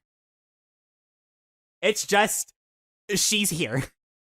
Yeah. It's just, this is who we've been waiting for. Yeah. And I like you said, Wash, the twist that, oh, this is Oyashiro-sama in itself, very funny. Oh, yeah, it's great. This, god who casts a curse upon the town, one goes missing, one is found dead, survived back in the era of the demons, and she's like, I want cream puffs. When we were going through this, like, I was picturing Oyashiro as the sort of classical Japanese demon, like the story that Hana had in Tokyo Godfathers. Yeah. With the 2 demons. That's the picture I had of Oyashiro.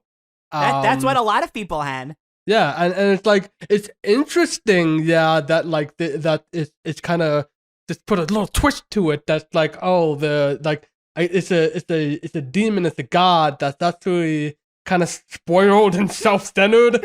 But then what you get is somebody who's spoiled and spoiled and self-centered, and it's literally just like, God, fuck. Like, even the argument at the end where like Hanyu is just like, I want you to respect my opinions for once. Like, fuck you. Fucking, when have you ever?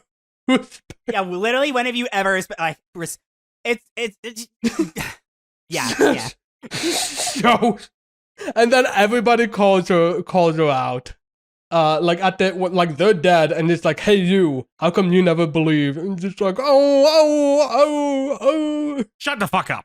That was probably one of the more satisfying bits, because of course, who was the one saying it? It's Rena looking at her and being like, hey, you, stop being a little stupid, small, stupid.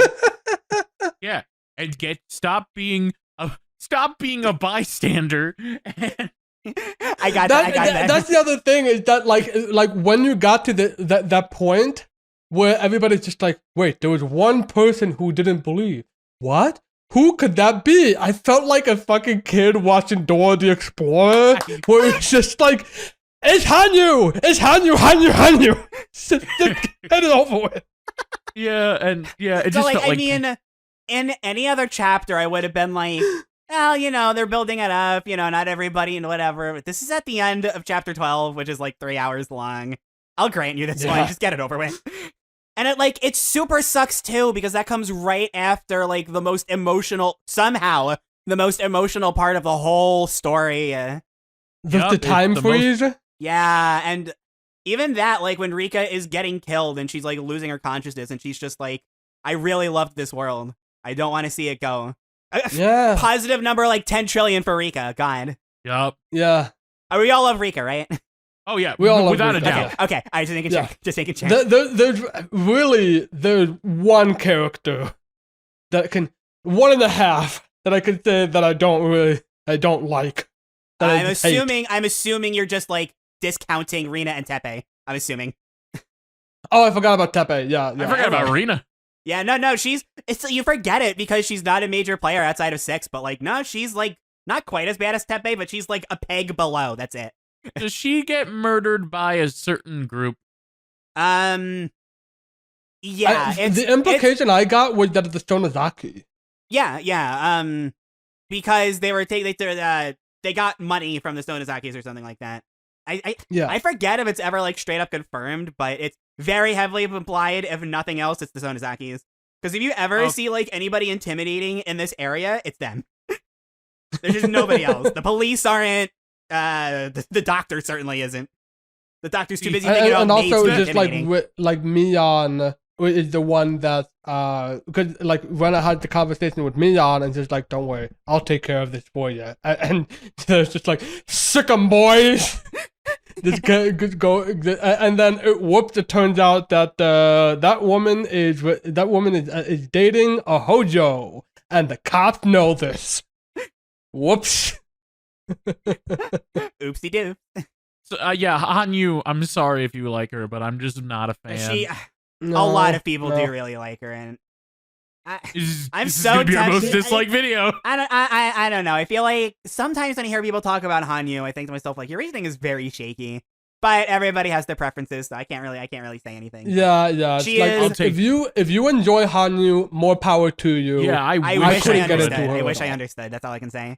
I wish I understood. Yeah. Yeah. She was a new character that we all should have liked, but instead, the only person we should have hated or loved to hate was already set up from the beginning. Takano confirmed to be. A lot of people call her the culprit, and it's like, that's super fair, but it just feels like I feel like the true culprit of Higurashi is just doubt. Yeah. Takano is the culprit behind Rika's dilemma, but the dilemma that we've been dealing with for 6 straight books was doubt. And like literally this whole thing, because like the book 5 and 6 have been about there's no conspiracy, and book 7 is we're gonna make there's a conspiracy of making a conspiracy. Yes.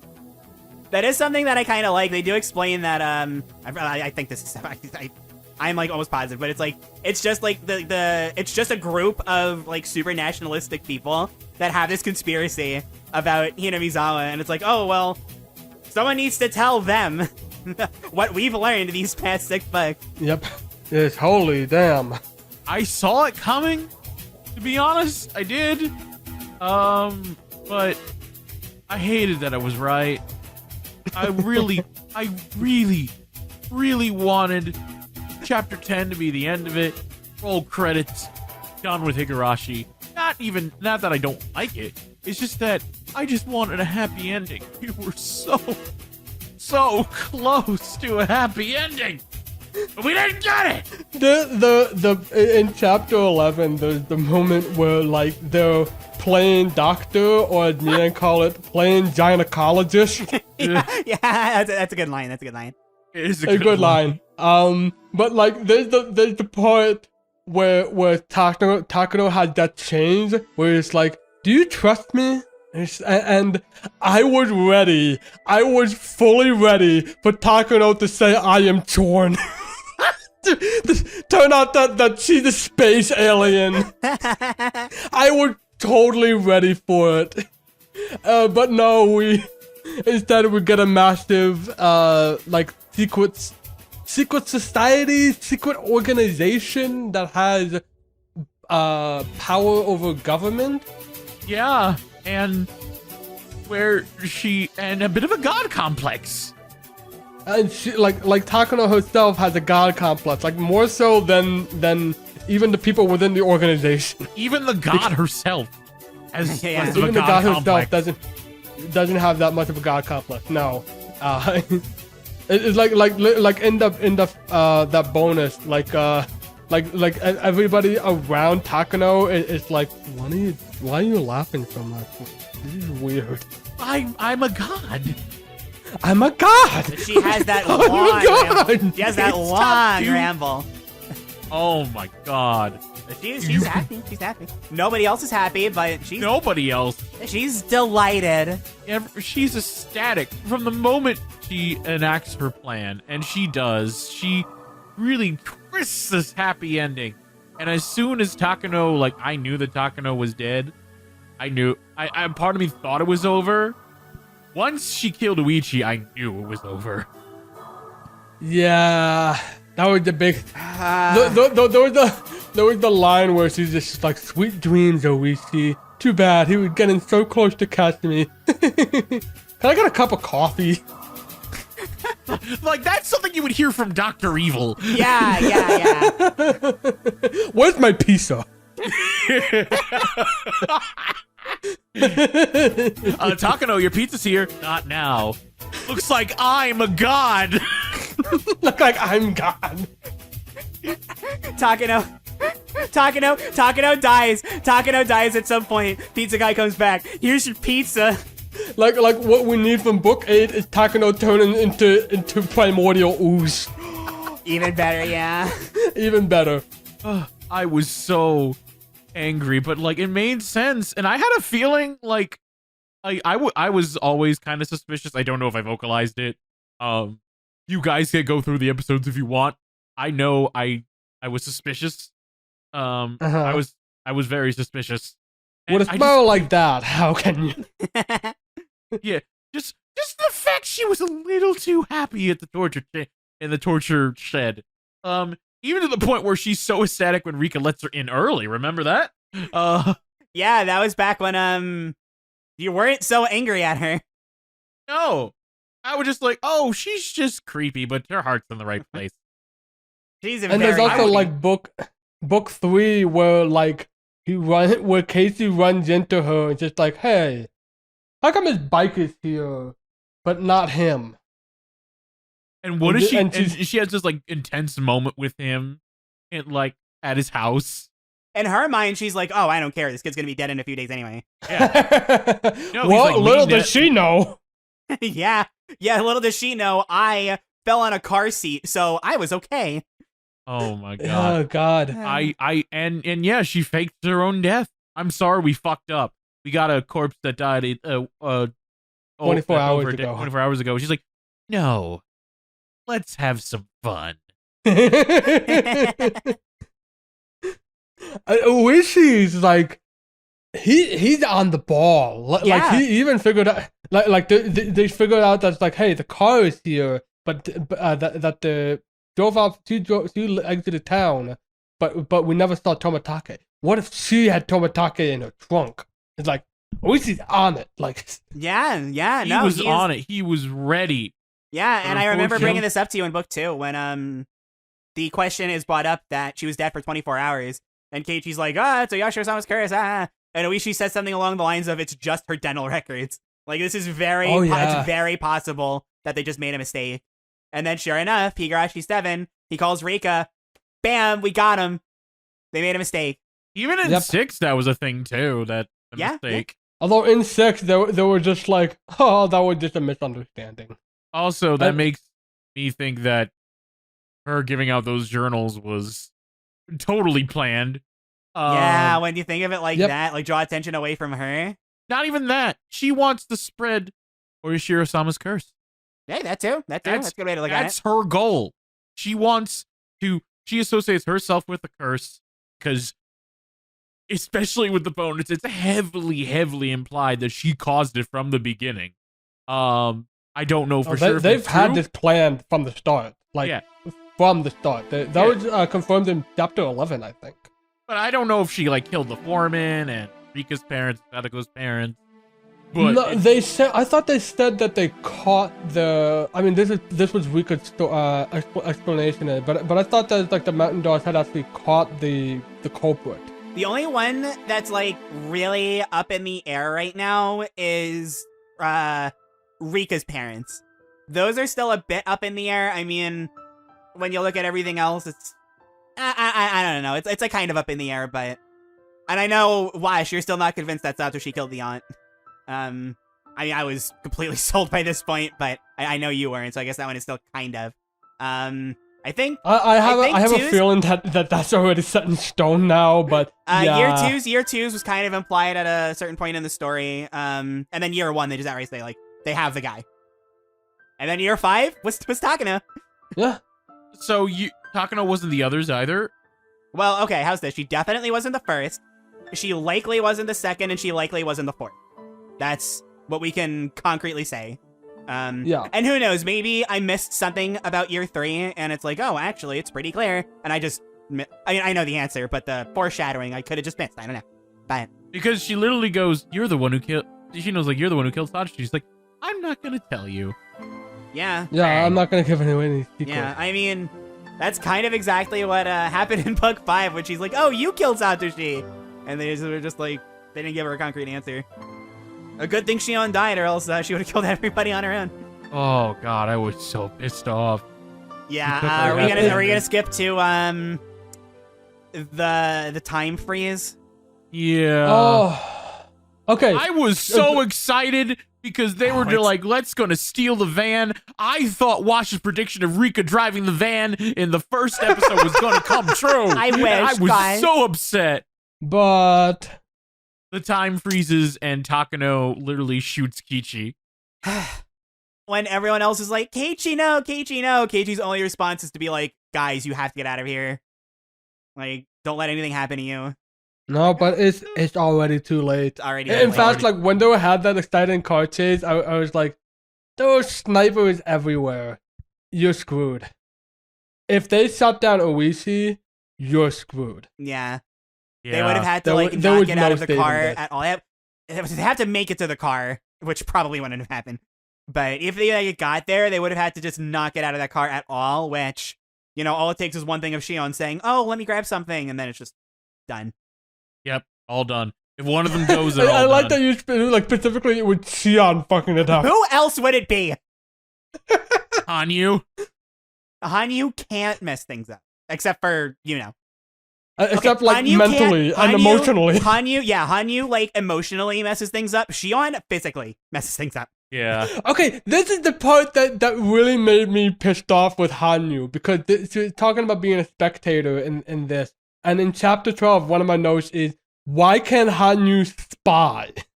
Why can't Hanyu just act as a lookout? Because she's just like, I can't talk to anybody. I can't do anything. Just like, you're literally talking to Rika. You're literally talking to the person that you're trying to save in the situation. You can walk around and you can see what's actually happening. Yeah, What and people then are report that to actually Rika. Moping Yeah. and do something already. Get on with it. Get on with it. But guys, if she spies on people, she can't go, ow, ow. Oh. But she's too busy feeling sad about all the people who are going crazy. Yeah. So she's being around them and making it worse. Takano is not surprising that she is a villain and she's a psychopath. Why does she? Is it clear why, other than she just wants to be remembered as a god? Did I miss something there, or is it something like I cannot confirm or deny that we'll find out later? Oh, is this the last time I can say I cannot confirm or deny? Oh, shoot. Yeah. All right. I cannot confirm or deny. All right. Okay. Cool. Remember that whole Hinamuzawa disease? Syndrome? Yep. Hinamuzawa syndrome that we thought was fake, that Takano made up. I have a theory. I don't know how real this is or not, but what if Takano just made that the fuck up? Convinced government officials that it was real, and no one really needed to die. She just convinced everyone that they needed to die. You'll find out the answer to that in the next book, but I'll take it because, pardon my French, this is the stupidest fucking thing. Hinamizawa syndrome is the stupidest thing that goes against, like, everything that Higurashi is supposed to be. I hate it. Oh boy, I can't wait. It's like they spend so long talking about mental health, take care of yourself, talk to your friends, bonds, trust, do the right thing, work hard. And then they're like, oh yeah, all this happened just because, some bug went inside someone's head. Years ago, like, centuries ago. Centuries ago, yeah. Every single time I read this story, specifically 7, I'm really into it. Like, Hanyu annoys me, but, like, I'm really into it. And then Rika does that exposition dump on the stupid syndrome, and I'm always out of it. I remember you saying in the second episode that the bottom 2 was book 2 and a certain part of a certain book. Is this the one you're referring to? Well, I did say, like, first I said Higurashi 2 was bottom 2. That doesn't necessarily mean that there's one that's worse than it. That just means that it's somewhere in the bottom 2. No, that's what I meant. It's not worse than book 2, Yeah, but it's second place. I can't. I like the first I like the rest of it too much. It's like it's inconsistent, but we'll get to that in Final Thoughts. I was exhausted by that bonus episode, and not just because I didn't only got 3 hours of sleep, but also because it disproved everything about it had going for it about 6. What I think coming out of 7 is that, I mean, it has to be real to an extent because of Hanyu, right? So it has to be real to an extent, but all it does is accentuate what's already there. Like, it isn't because of Hinamizawa syndrome that Keiichi found an ad in a magazine about the damn murder, and the fact that when he asked Rena or Mion if they were keeping secrets from him, then they immediately said no, or that he found out that there was a series of murders going on, not just one, that they weren't telling him about, and then the next day, Tomitake died, and then when he confronted Rena about it, she got really mad at him, and he saw a side of her he had never seen before. Like, all that stuff, it's like, the stupid brain parasites or whatever, like, they accentuated it, but that doubt is already seeded in Keiichi's mind. So it doesn't make what happened up to this point not correct or true or whatever, but it feels to me like backpedaling almost. Like, he didn't think people at the time were going to believe that psychology works this way. So he put this in there to be like, all right, well, you know, these characters didn't actually, like, want to kill each other. And it's like, no, they didn't. You proved that point perfectly fine 7 times. Yup. Yup. I hate it. I hate brain parasites so much. It's so stupid. My theory is that it is real, but it is benign, or at least that Eri was all ready to give it a cure, but then the certain faction within this certain organization is like, that's inconvenient. Fuck you. and that's what we get is right now. And that bonus chapter, like, I feel like even if you're on board with the syndrome, it's shorter than most of the other chapters, but it feels 3 times its length. It really does. It drags. It drags. Much. Okay, like when they're in the village and like you literally get to see the disaster happen, and like it's so like tragic. I can get behind that. The okay, yeah, I will political jargon at the start feels like 3 hours long. Yeah. And not just that, but also just Takano just having this large speech, doing all this, that's completely breaking up the pacing of it. And repeating herself constantly. Repeating herself constantly. We get it. You're a god. You're a god. Shut the fuck up. Shut up. We get it. Well, she's very happy. You don't want to take that away from me. This is her moment. She's worked possibly 1 to 4 years for it. 1 to Damn. 4 years. Ouch. I don't know if that was meant to be brutal, but brutal. I don't give a shit. Like, I mean, like, I'm pissed. I don't hate Takano because technically she's a well-established antagonist.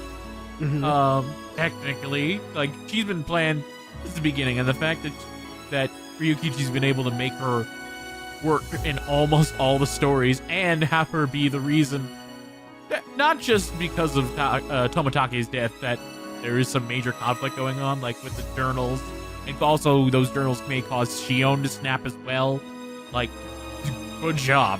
I believe 110% that she's up to what she's doing, and that when we got to the scene in the clinic where she turns on Tomitake, I didn't go, what the fuck? That's crazy. I went, oh shit. Yeah, I knew it. So on this reading, when I got to that point, all I could think of was that it's like Tomitake's so stupid. All he's thinking about is like the breast woman. Boobies. I like the sexy nose. And it was, I get it. You want to show us how he died, but like, I don't want a happy ending. I wanted it. No, Random, the answers arc. You're getting the answers. I like the answer. Oh, kind of. Well, I don't like the fact that the virus is real. I don't. I agree with you, Kirby. I don't like that. So much so that my theory is that it's not. Yeah, it's like the only part of it that can be real is the Hanyu stuff. And that you can just explain away with like, oh, it's not perfect, but it's just like a spiritual connection you have with the village. Like, there you go. Yeah, that's all we need. I don't believe the virus is real, or like if you can have Hanyu be here to begin with, then the people in the village having a spiritual connection to her, but they can't fully see her because they're not the 8th descendant like Rika is. Like, I think you can let that slide. And not to mention, if I told you that Takano made all that shit up and just scared authorities to basically genociding a whole village for her own sick pleasures, would you be surprised? No. Exactly. Who would surprise you more if you found out it was Takano or if it was Shion? Random having to think on this. Oh, I'm in camp. Like, Takano would surprise me more than Shion. I'm firmly in camp. Shion would do this first. Like, Takano loves these kinds of stories and she'll tell them, but like, Shion. I'll be softer for Shion only because Takano was also the one that planted the seed in Shion as well. For me, it's like it has to be like if it's something with Shion, it has to be specifically about Satoshi. That's true. Satoshi had parasites in his brain too. Shion, you have issues. Satoshi had issues. I love that picture. Like, you could literally be talking about like the Burger King foot lettuce thing. And Shion was like, Satoshi had a mask-sounding voice too. Shion makes everything about Satoshi, okay? Shion, would you shut the fuck up? Satoshi would shut the fuck up. Satoshi has shut up for the last 2 years. Even when she was held at gunpoint, she made it about Satoshi. Yes, this girl just loves Satoshi. What can you say? I feel like I didn't say enough about Takano, but you said all that and more about Hanyu. So, is there anything to say about Takano before the reveal? Everything we talk about comes back to Rika. But I love when she brings up the idea of the cat ears and Takano is super on board. Rika's mentality is, well, let's see where this goes. Yeah. I mean, at least Tomotake's is like, hell no, I'm not doing that. Yeah, Tomotake's is just like, the door is open. I do love that, like, Rika's like, yo, you're coming in too. You're gonna look suspicious as fuck.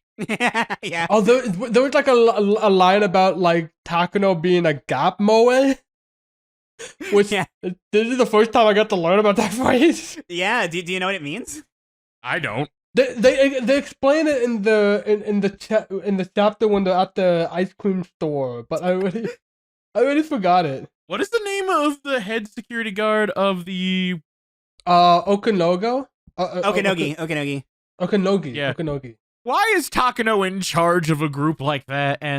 But I hate to say it, you don't need the virus to explain the murders, because they literally could. Yeah, that's the thing that drives me the craziest. You literally only need the syndrome to explain Hanyu. That's literally it.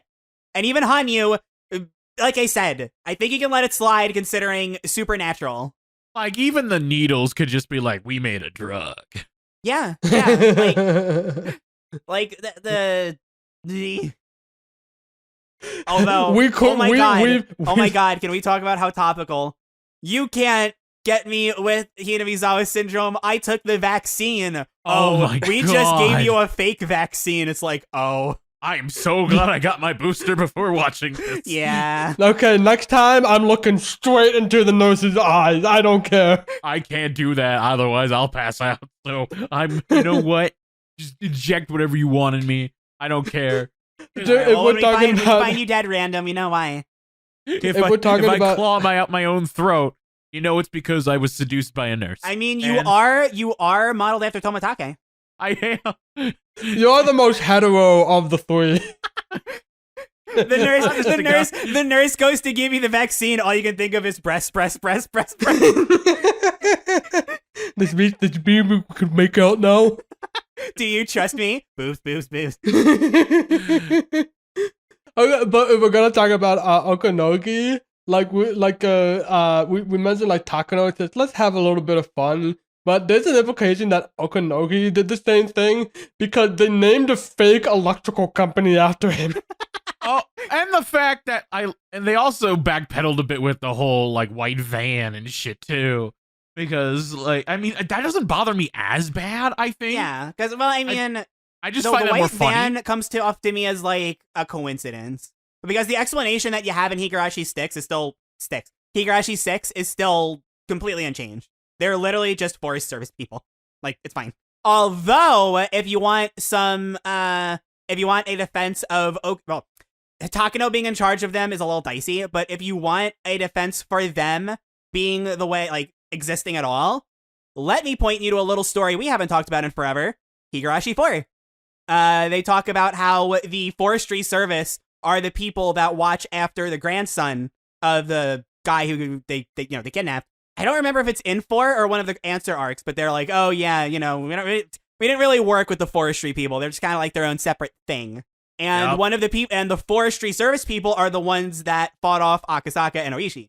So there's, I mean, I'm not saying that it's like, oh, this is so obvious. Did you not figure it out? But at the very least, it's like, okay. Also, just any excuse to get Higurashi 4 in here, I'll take it. But we are at the end of Higurashi 7. Is there anything else we want to say before going into final thoughts? Random, how did you predict Tomitake was from Tokyo? The end of chapter 12, it just made me think of King of the Hill, where Dale just has some Pakistan and throws it at a guy. And that's literally what happened with Satoko. Like, Satoko just had some Pakistan. That was fun. Rika kept calling Hanyu a bystander, and I'm just like... And she literally says, you can't become a bystander. And I'm just like, yeah, you can't become me. Get me out of this. I don't want anything to do with you. Want to go to final thoughts, please? Final thoughts, yeah. Who wants to go first? On a whole, I liked it. There's, aside from a particular character, there's not too much that I really like dislike, aside from like the descriptive stuff with child abuse. And the bonus, again, that was like, that dragged a lot. The music was very good during it, I thought. Music was very good. It's just dragged, and it's just dark shit. Like, I'm gonna straight up say it, like, makeshift gas chambers. That's the ending of book 7. Like, just horrific. Absolutely horrific. I'll put this above 4. I don't... Ooh. Is it better than 1? Right now, I'm gonna say no. I think it's better than 4. I'm not sure that it's quite as good as book 1. Book 7 had something really good going for it. It did. And to be fair, there's a lot of great things about it. Pika, Kichi, oh my god. The whole town uniting together. It's really great. I really, really, really enjoy all that. But instead of the last 2 chapters hyping me up for the next book, it just left a sour taste in my mouth. Like, I mean, it's great that Takano was evil, I guess, and we got some answers, but I wanted that happy ending so bad. But at the end, I gotta judge it for what it is, not what it isn't. And there is a lot of great things going for it. But then there's Hanyu. I still like it, though. Maybe it's setting up for something in book 8 that will just be phenomenal. I don't know. I really won't know until later. But we did get the questions answered. We finally figured out how Tomitake died. Yeah, this is gonna be a tough one to rank. It's better. It's not better than 6. Not better than 3. It's better than 2. Better than 5. Question is it better than 4? I think I know the answer to this, but I'll let you do it. I can't let 2 chapters of a 12-chapter book ruin it for me. As of now, I'm gonna have to say it's technically better than 4. So my turn? Your turn. Okay, when I first went through Higurashi, 6 has always been my favorite, but when I first went through it, this was right behind it. Believe it or not, I didn't always hate Hanyu. So there's a lot here that works. There's just stuff here that doesn't work. I mean, I'm just gonna parrot what both of you said. Syndrome is stupid. Hanyu's annoying. As far as how I would rank it, I still think the stuff with Rika, Keiichi, Rena, and Oishi, those 4 are still as good as I remember them, or in Oishi's case, even better. Syndrome aside, I mean, like, I don't like Hanyu, but I think of the three of us, I probably like her the most. She annoys me, and I made that very clear, but just out of circumstance, I probably like her the most. So overall, I would it's definitely worse than I remember it being, upsettingly, because this was my second favorite. This one I did really, really like. But it isn't that much worse. I think I'm going to put it below 3. Well, okay, I'm definitely going to put it below 3, but I'm going to put it above 1. They're interesting companion pieces. They're not, like, perfect matches for each other, like 1 and 6. But I like seeing the evolution of Keiichi between 1 and 7. Like, 1 is where Keiichi started, and 7 is where Keiichi ends. 7 was the perfect time to bring out Rika as the protagonist, because the story of, like, just, you know, then the club members, not the greater picture, that ended with 6. There's really nowhere you can take the story from 6. Because it ended with everybody realizing that it's like, no, we're not going to doubt each other anymore. It's like, where do you go from there? The bigger picture. So I think 7 is just, like, slightly better than 1. Not by much, but I think it's better enough. Nothing against 1, though, or 4 or 5, or all of them. Even 2. But that's it. All right. We're almost done with the really long ones. One book more. Yep. We're not done with the podcast in the next episode. Yeah, we'll talk about that in the next one. But up next is the finale, Higurashi 8. Random, I'm very surprised you didn't look at the Steam cover for Higurashi 8. Oh, I did. It's Takano. I did. It's Takano. I did. That's another reason why I thought I was suspicious of it's her. Not the original box art for Higurashi 8. I actually really like, but it's not Takano. It's the Steam page cover. That's Takano. Yeah. The original box arts are Ryukishi drawn, and they look boss. I love the way that they look. But I will have to look at them, but not until after I read all the books, because there's probably spoilers. Well, not really. I mean, most of the spoilers are done. Like, the only thing that's left to do at this point is... Do they make it? Yeah, do they make it? Like, I mean, who knows if other things happen? Like, I mean, we still need... I guess, technically, we haven't gotten technical, concrete answers on things, but... There's still... Yeah, I was about to say, there's some questions that I don't think of an answer, or if they have, I don't know. Like, if Ichi murdered Teppei in 3... No, that was, I'll just save it for next time. Just the hope that maybe all of these, especially Rika, can live to see July 1983. I just want a happy ending, please. We were so close, please. Yeah, I mean, we're in January 2022. They're stuck in 83. That's unfortunate. Yeah. But, Higurashi 8, it's a big deal because it's the last one. Of course it's going to be a big deal. Like, obviously, Higurashi is Higurashi. We've gotten plenty more since. But the original run, that legendary original run, so to speak, of 1 through 8, I mean, 8 is 8. No other way around it, so this is it. All right. And until then, plug. Yes, plug. Oh, yes. If you like what you're listening to, you can follow us on Twitter at WRK Podcast. We'll let you know when the next episode comes out. And also, you can subscribe to our YouTube channel, youtube.com/WRK Podcast. As of this recording, like Random said, as of this recording, the second episode came out, and I had to put in Rika angry eyebrows on the video. That was fun. And I like that.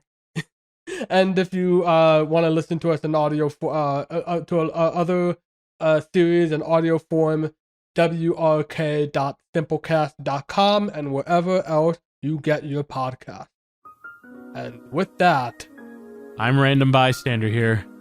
I was gonna say like ow, but I'm done. We're not done yet. Random, how the heck did you predict that Tomatake was a secret undercover agent from Tokyo?